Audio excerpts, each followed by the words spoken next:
I've been with my girlfriend for 6 years, and her first love has returned from abroad. In the rain, I asked her, do you choose me or him? I need an answer today. Her ex-boyfriend, Nathaniel, said I have a nice voice, but she made me lose my voice. She said she would be with me forever and finally be her true self. But just as I was about to leave, she felt regret. Nathaniel is back. In the photo, Isabella is sitting among a group of people, casually playing with a wine glass. Sitting beside her is her first love, who hasn't returned from abroad in 10 years. Isabella looks at him tenderly, her eyes filled with a depth of emotion I've never seen before. To catch a glimpse of Nathaniel's return, she braved the heavy rain and gathered all her friends to throw this lively welcome party. But she's never let me meet her friends. Give up on Isabella. You think you can compare to her feelings from back then? I clenched my phone tightly, feeling a pang of sadness. It was hard to believe, but I still wanted to give our relationship one last chance. I kicked open the door and saw Isabella sitting on the couch. She had just been caught in the rain. Her hair was soaking wet and water was dripping onto the carpet, soaking a small patch. Isabella, come home with me. If you come with me now, I'll pretend nothing ever happened. Nathaniel suddenly smiled, picked up the glass of wine in front of him and drank it in one gulp. Nathaniel, don't drink that. Isabella frowned and quickly snatched the glass from his hand. Half of the red wine spilled onto her cashmere coat, but she didn't care at all. She just wanted Nathaniel to stop. But I remember she was a very neat person. In the past, if I accidentally touched her personal belongings, she would ask me to replace them, let alone if I spilled wine on her clothes. Isabella, what's wrong with him? Nathaniel shouted loudly, his voice hoarse and piercing, sounding like a saw grinding against rough wood. I froze, and in that moment, I realized something. I might never be able to compare to his place in Isabella's heart. Nathaniel's voice wasn't always like this. He lost his voice after accidentally drinking poisoned water, and his parents died in a severe car accident. The root of this tragedy was Isabella's mother. She was jealous of Nathaniel's mother, who was more talented and could perform as the lead in the opera house. This fate doomed their relationship to be adversarial, unable to unite. Isabella, his voice is truly captivating. Nathaniel pointed at me, clearly nervous as he looked at Isabella. You once said my voice fascinated you. A simple statement completely altered the 6-year relationship between Isabella and me. Over 6 years, we had known, understood, and loved each other. But the one who truly moved her heart was always Nathaniel. I felt like a clown, silently watching their tender glances. I looked up and gazed at Isabella one last time. Isabella, you have to make a choice. The drunk Nathaniel spoke incoherently, leaning against Isabella. He asked, are you choosing him? Then can you give my voice back to me? That's what you owe me. Isabella called for someone to help Nathaniel, then walked toward me. Under the lights, she wore a white shirt and a black dress, with a red wine-stained cashmere coat draped over her arm. She held my hand and gently wiped my wet hair with the lining of the coat. Oliver, can you trust me just this once? I'll handle this, okay? The rain was pouring that day, and as she gently wiped my hair, I found myself nodding unconsciously. In the end, this became the most regrettable decision of my life. Isabella and I met at a concert. I was the special guest performer and only sang one song. However, since the next performer couldn't make it on time, they asked me to step in at the last minute. As the music began, I stood under the spotlight, fully immersed in the song. After the song ended, the venue fell silent for a moment, then applause erupted like thunder. I knew everyone had been captivated by my voice. Completely lost in the music, backstage, a woman in a white dress approached me holding a bouquet of beautiful red roses. She looked both beautiful and elegant.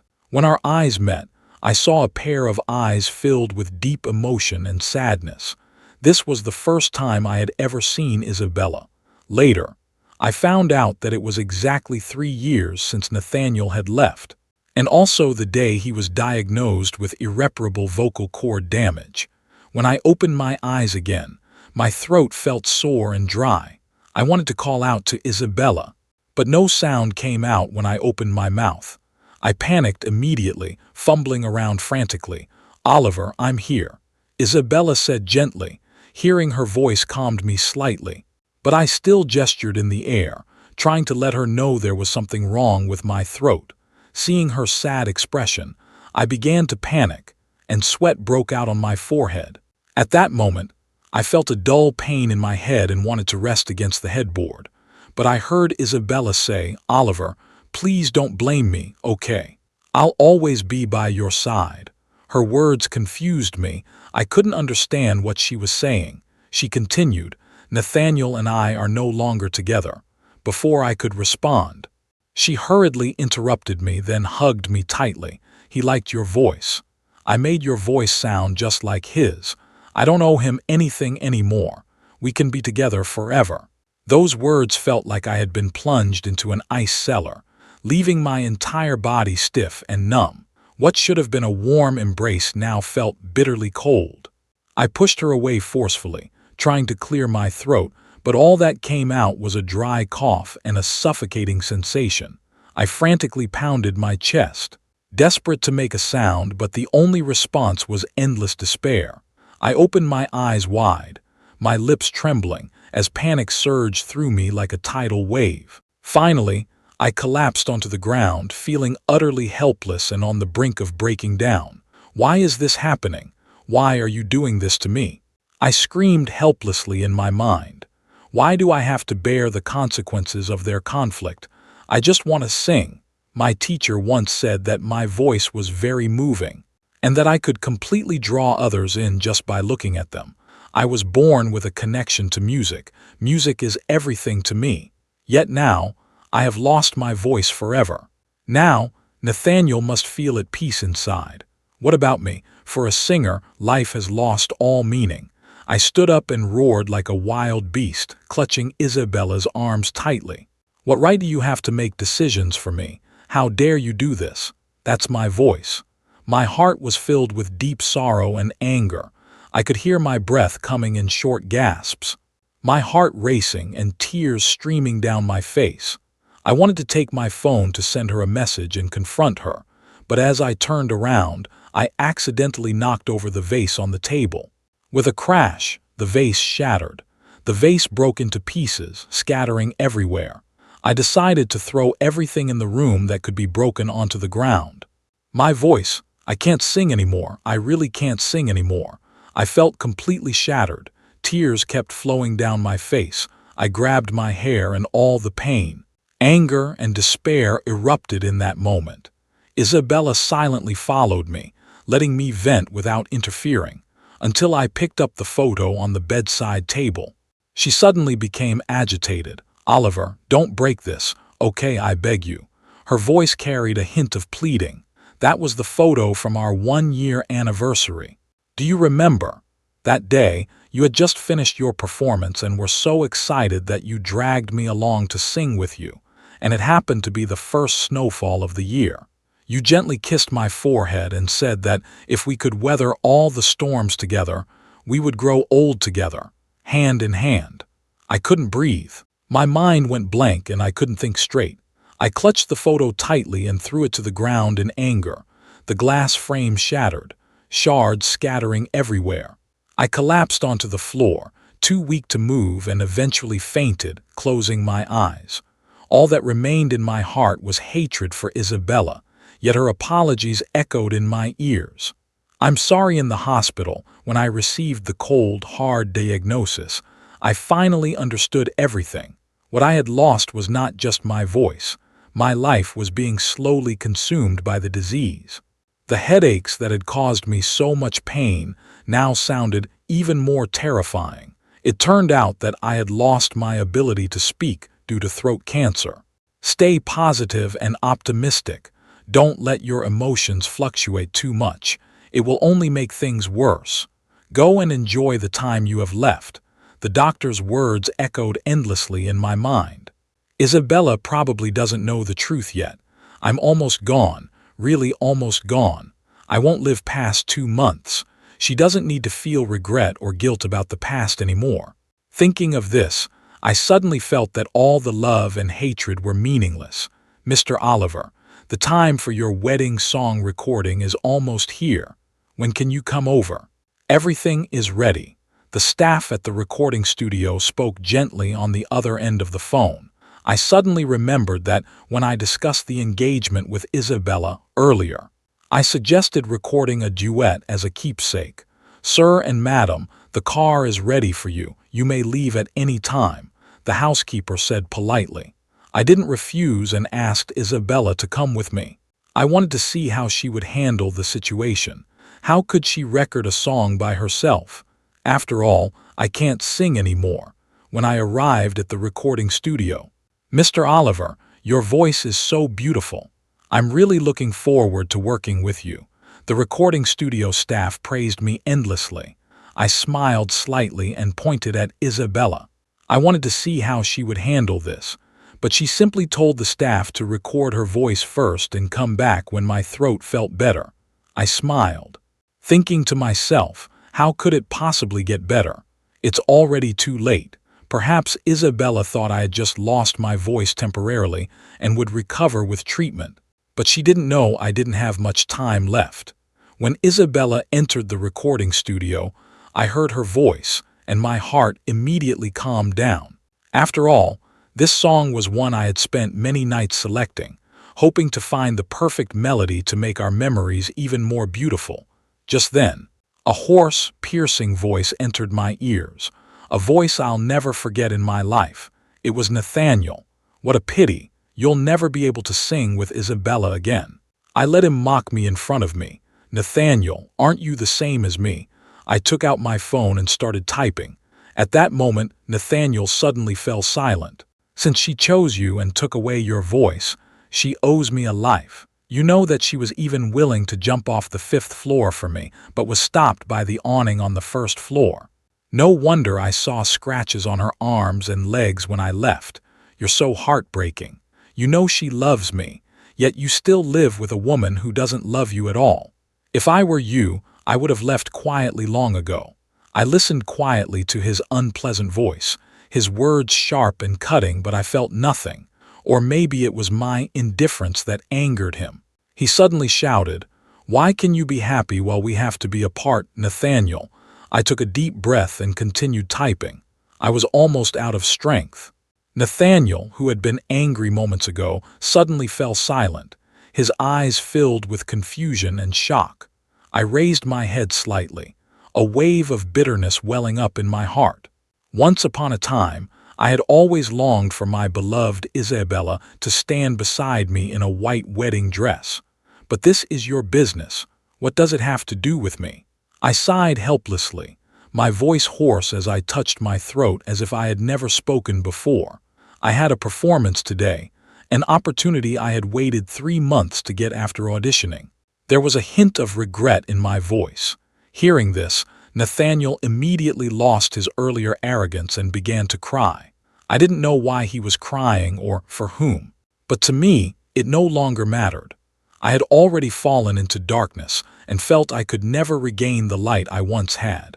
After the recording, my body became unusually sensitive. Now, I'm lying in a hospital ward, feeling very uncomfortable. Due to a sudden worsening of my condition, I had to undergo comprehensive treatment. Lately, Isabella seems to have been very busy and hasn't noticed any changes in me. Meanwhile, Sebastian, my former rival, has unexpectedly been by my side, taking care of me every day. Sebastian, there's really no need for this. I wrote in the palm of his hand. Actually, do you know, I've always thought I hated you. Sebastian sat by the bed and spoke softly to me. In that moment, I felt as though I had returned to my days at the music academy. Sebastian and I had the same mentor, and we both ranked at the top of our class, which seemed to destine us to be rivals, entangled in each other's lives. On stage, we were eternal opponents, giving our all for every note and every beat. Oliver, I will surpass you. The boy on stage proudly lifted his chin and looked directly at me. Okay, I'll wait. I replied, but I didn't feel anything special inside. Now, Sebastian is indeed better than me. Oliver, I really hope we can compete fairly. Sebastian's tone was tinged with a hint of helplessness.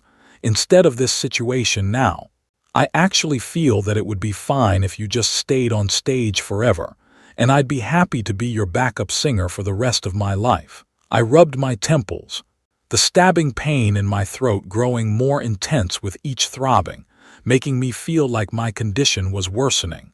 Oliver. Isabella's voice came from the door as she walked in and sat beside me. If there's nothing else, let's go home and discuss the wedding date, she said. She thought I went to the hospital just to check my vocal cords and never asked about my other conditions in detail. Sebastian heard this heartbreaking news and couldn't stay calm. Sitting beside me, he suddenly stood up and slapped Isabella across the face. A crisp slap echoed through the hospital room. Sebastian was furious, feeling that one slap wasn't enough, so he turned around and slapped Isabella again. Isabella, you know how difficult you've made Oliver's life. He can't even perform basic daily activities now, and his dream of singing is out of reach. He's in so much pain. Sebastian's voice was trembling, and he was shaking with anger. I could feel his anger and sadness and wanted to comfort him, but I could only raise my hand to signal him to calm down. How could this happen? It was just a loss of voice. After all, Isabella covered her cheek, still bearing the mark of the slap, her voice filled with shock and disbelief. I turned my head calmly, took Isabella's hand, and wrote, Isabella, I actually always lose my voice. You don't need to feel guilty. Isabella froze for a moment, not knowing what to say. Suddenly, she stood up, took a few steps back, as if wanting to run away, and rushed toward the door. After her footsteps faded away, I called Sebastian over, had him sit back down next to me, and took a piece of paper from the bedside to write. It's okay, don't be sad. It's not a big deal. I handed him the tissue, though my mind was also in turmoil. But, Sebastian's voice trembled, sounding helpless. At that moment, the sound of Isabella and the doctor talking came from outside the door. How could this happen? Throat cancer. How is that possible? Please calm down, family members. The patient's throat has already undergone cancerous changes, which inherently carries the risk of losing one's voice. The family should have noticed this earlier. Now that another episode of losing her voice has occurred, the condition has worsened. But it was just temporary loss of voice. How could this happen? Why? Isabella's voice was filled with shock and helplessness. Based on the patient's physical condition, we can only opt for conservative treatment, but recovery is highly unlikely at this point. The doctor sighed helplessly. During this period, try to keep the patient relaxed and enjoy life. There might be some improvement. However, avoid strenuous exercise as it could exacerbate nerve pressure. The doctor said again, this is impossible, absolutely impossible. Doctor, you must have made a mistake. Please calm down. Family members, this is a hospital. Please don't make a scene.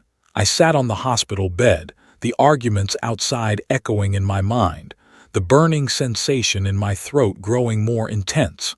I instinctively gripped Sebastian's hand. He felt my tension and immediately grew panicked. Oliver, are you okay? He called out to me urgently, his voice trembling slightly. Relax, don't worry. Sebastian comforted me gently, trying to calm me down. He was about to press the call button on the bedside table, but I stopped him. Sebastian, I wrote his name weakly with a hint of pleading. I looked at his face, though he didn't speak. I could feel his inner struggle. He knew what I was about to do. We both lived for music. Our entire lives were dedicated to the stage. Finally, he took a deep breath and said, "All right, I'll help you." His voice was strong, and in that moment I saw the confident, shining Sebastian from the stage once more. He probably knew he couldn't stop me. After a moment of silence, I gave him a smile. After leaving the hospital that evening, Sebastian took the keys to the opera house and came back to find me. "Are you sure you've thought this through?" He stood before me, his face filled with concern. I've been preparing for this since the day I was born. I wrote these words with all my heart. Though we are destined to be rivals, we reached this agreement for the first time here. Our destinies and experiences may differ, but our love for music remains unchanged.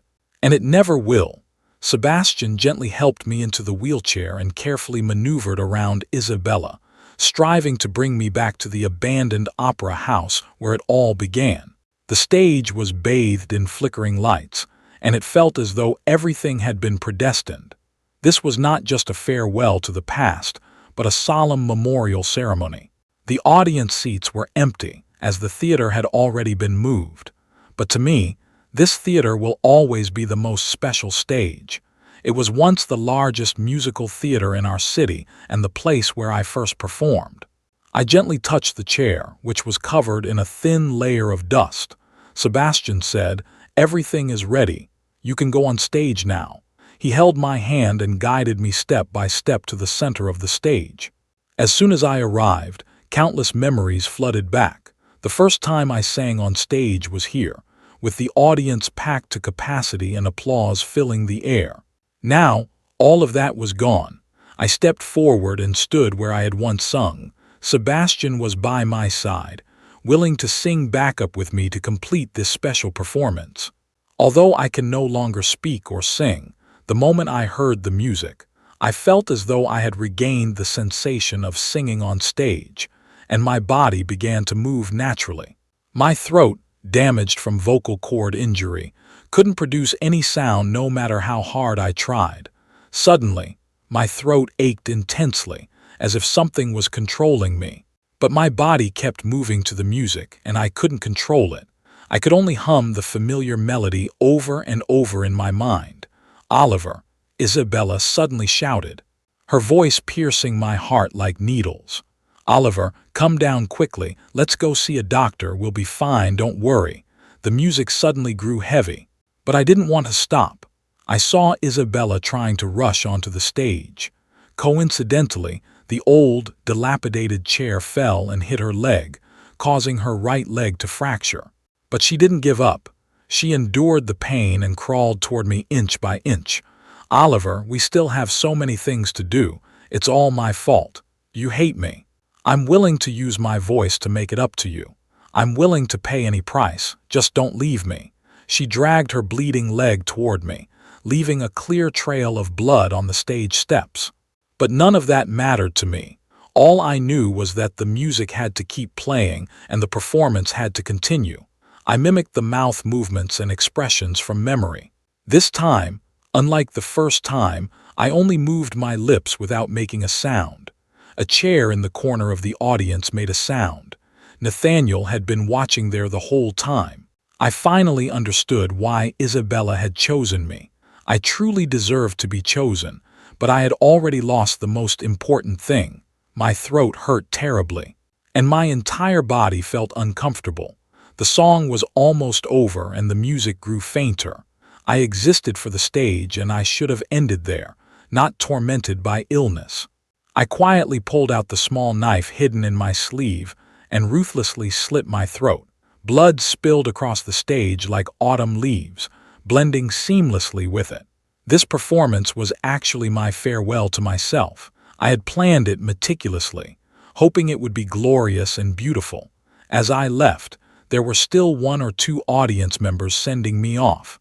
And I felt happy. At least, someone still remembered me. "Oliver," I heard someone call my name. As I closed my eyes, it seemed as though Sebastian was rushing toward me. Nathaniel was crying, and Isabella was desperately crawling toward me, her fingers covered in blood, tears flowing more than the blood. Blood kept flowing out.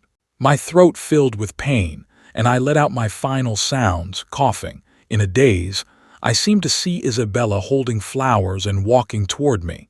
I whispered, "Isabella, you've come to take me." The talented singer Oliver passed away last night, and his fans returned to the place where he first performed to bid him farewell. He had a deep connection with music from a young age. After Oliver's death, Sebastian took over as the opera house's lead singer, frequently appearing on various music stages. Later, People noticed he always wore a ring. That was mine. It was his way of remembering me. I was happy for him. He no longer needed to compare himself to others, for he was already the brightest star. Nathaniel dedicated himself to the behind-the-scenes work at the Opera House, as if trying to make up for past regrets. Time heals all wounds, taking away the pain caused by me. Everyone is embracing new lives while I remain stuck on that stage from the beginning.